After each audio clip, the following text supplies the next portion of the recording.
Hey guys, so I literally pray to God that He gives me the strength to be able to say what I need to say without crying the whole time. But I do realize I have been trending today, and things have been said about me to all my true supporters and followers.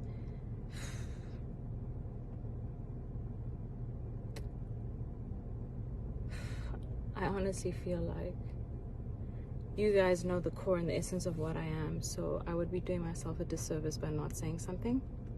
I think probably what I did wrong in the past is brush all of this under the carpet and not say anything, just because I don't like drama. I'm a peaceful person. I prefer to focus on my own things, but I'm different. I've grown, and I think I'm a really strong woman, and I believe other women should never ever let another man step on the name you've built, so you've worked so hard to build. So I'd like to address things that were said about me by Mulema Marahanye, Jub on Mac G's show, as well as Mac G. Okay, so there's three things that I mainly want to address. The first was saying that he smashed me. First of all, Mulema, you raped me.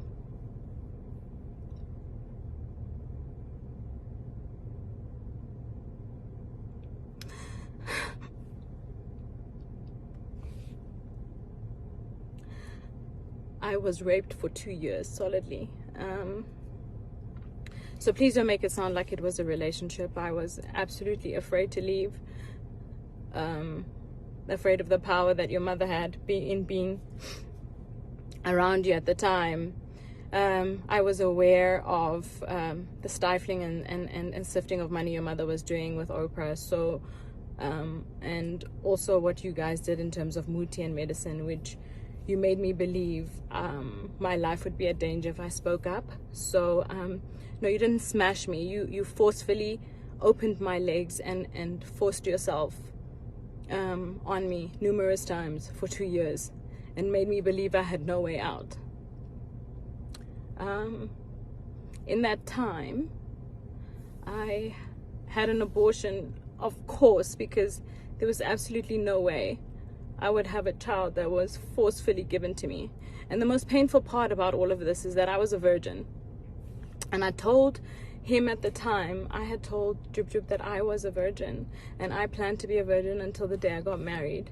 And the first time he raped me, the next morning, I had been trying to get hold of my friend the whole night who lives in my building, but the next morning when he eventually did open the door, and he can be a testimony to this, is Richard Lukunku, you know, I came to you because I didn't know what to do, and I came to you crying for help.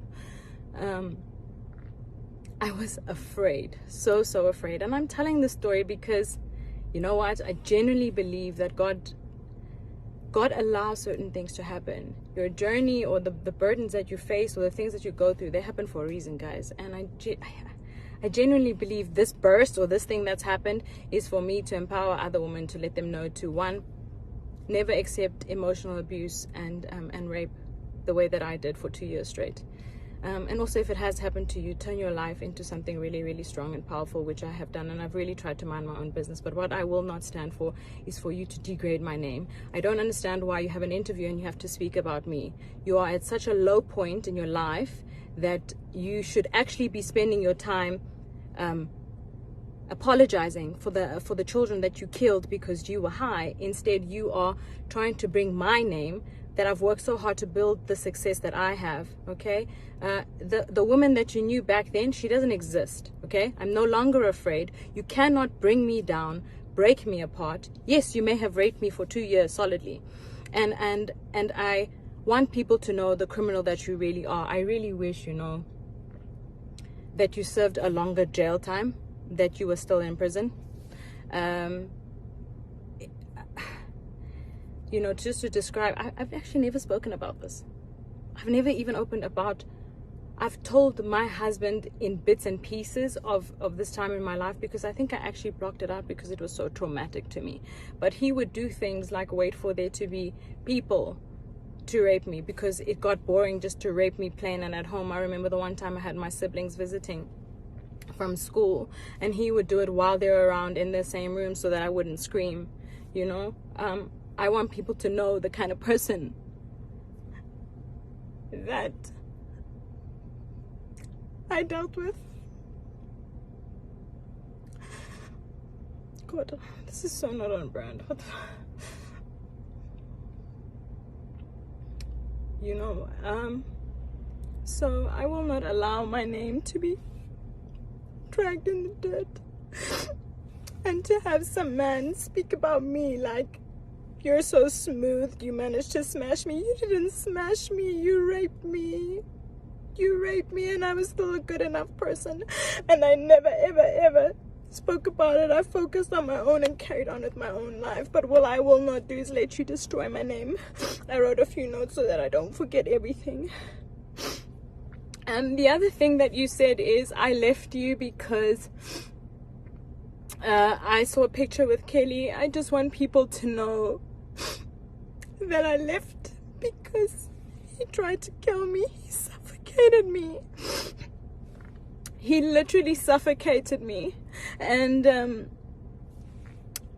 I remember that day so vividly. It was like, I prayed to God for the strength to kick him off, which I did. He had locked all the doors. He would lock me in the house sometimes, take my car, monitor my movements. I was in varsity at the time. I would not always be allowed to have my own car. I wouldn't be allowed certain friends.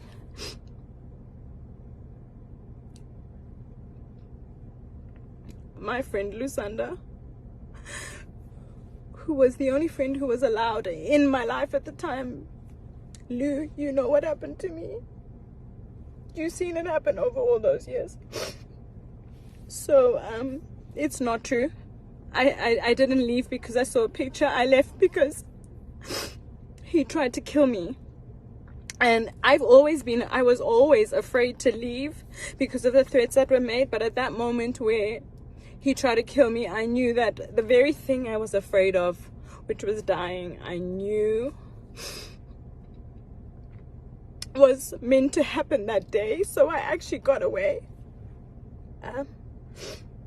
And when I got away, I went to the police station to try and open a case of abuse and rape and attempted murder. And the police officer said to me to go home and think about my decision, because she is so sick and tired of women coming to report their boyfriends and husbands only having to take them back after all the abuse. So I just wish I had more information about how to get out and how to deal with rape and what it is that you should do when it happens to you. But in the beginning stages when it happened to me, I would reach out to my friends and they didn't do anything. One of my friends still today calls me and says he regrets not helping me.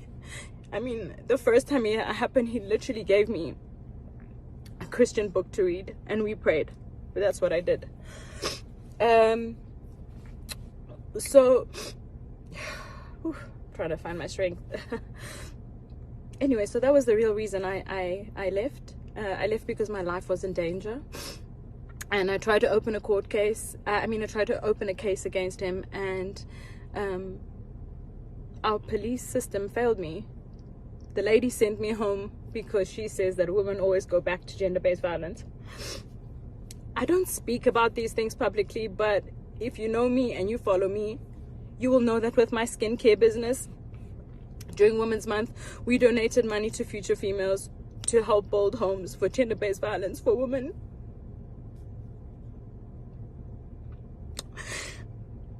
For women who have been victims to gender-based violence. This is a cause I am extremely passionate about. And it's enough. My name will not be destroyed by a man ever again. The other thing that I would like to address, sorry, my phone cut, is saying that I specifically came to visit Mulemo in prison on some personal visit. All right, so DJ Spoo, actually, I do a lot of charity work. DJ Spoo called me and said, would I be keen to do some charity work? There are some prisoners in the cells who have decided to change their lives around, who have been studying, and they're having a graduation. So I actually went there for a charity event. I had no idea that Molemo was one of the criminals locked up in that very prison. I had no idea he would be there. I had no idea there would be media there. I went there for a charity event, and in fear, I panicked. He asked for a photo. I took the photo and did my best to smile. But I did not go there to visit him. So, speaking in public, telling people that I came there to come and have a personal visit is not true. The other thing I want to say is, one of his close friends had reached out to me because there was a funeral, and he said to me, Amanda, hey, we haven't heard from you in a long time.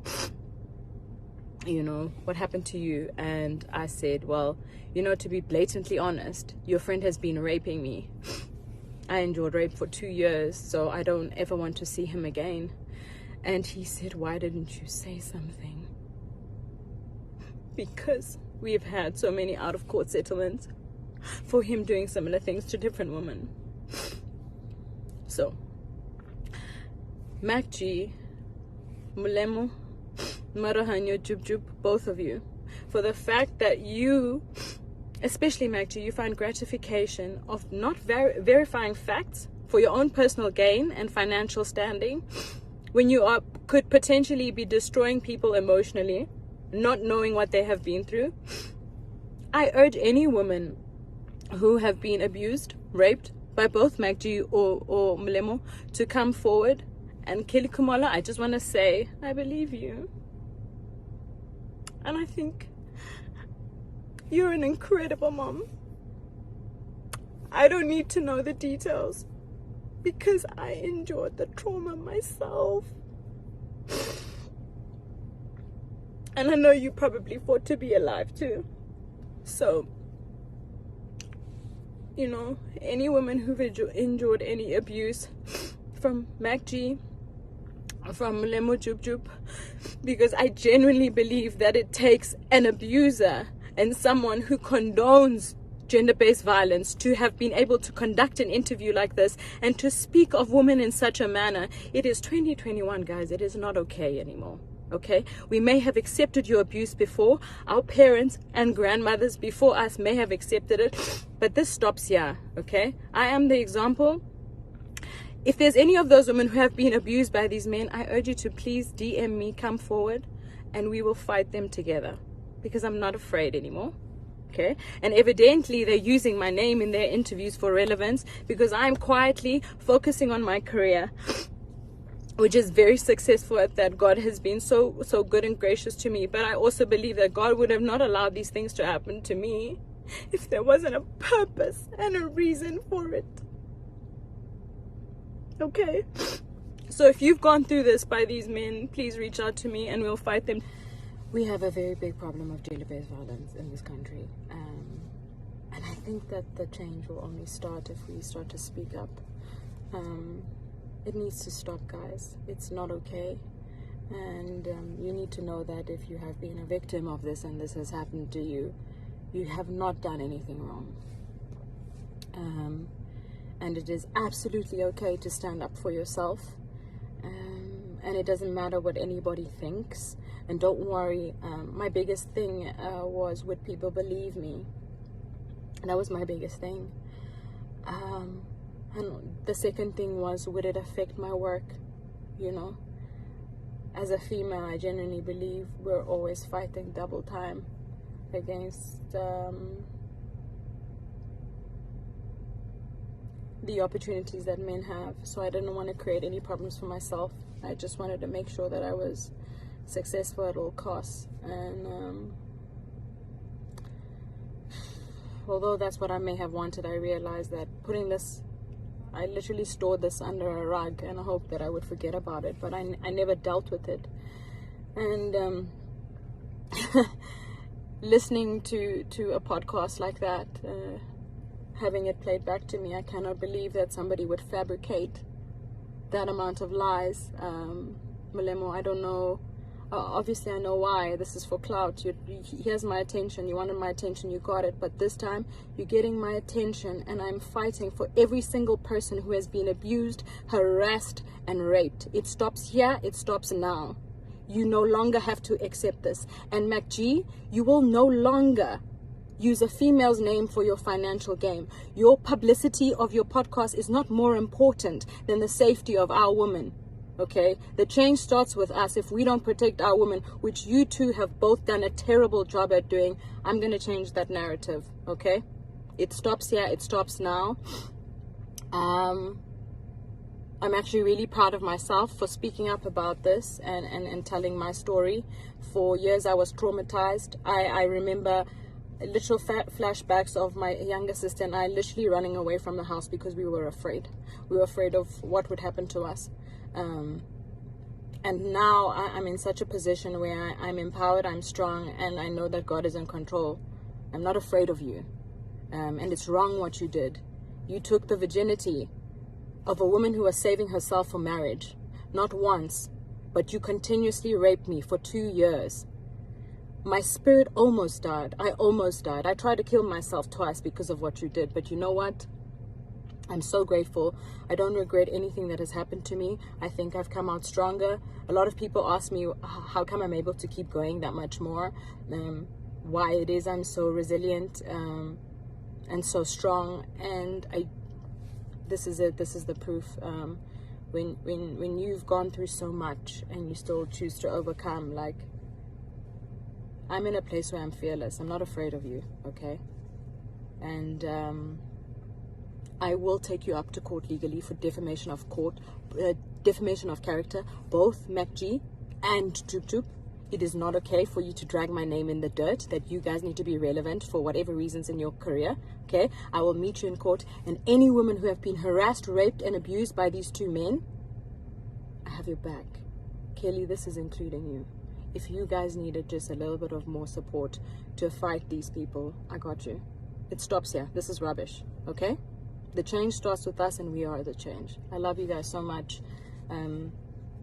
Really, all of you that have been such an important part of my journey and my career, and it's been an amazing opportunity to grow with you, and I think it's important that I share this with you. So yeah, I'm standing for change, and I will fight this, and you will not drag my name that I've worked so hard to build.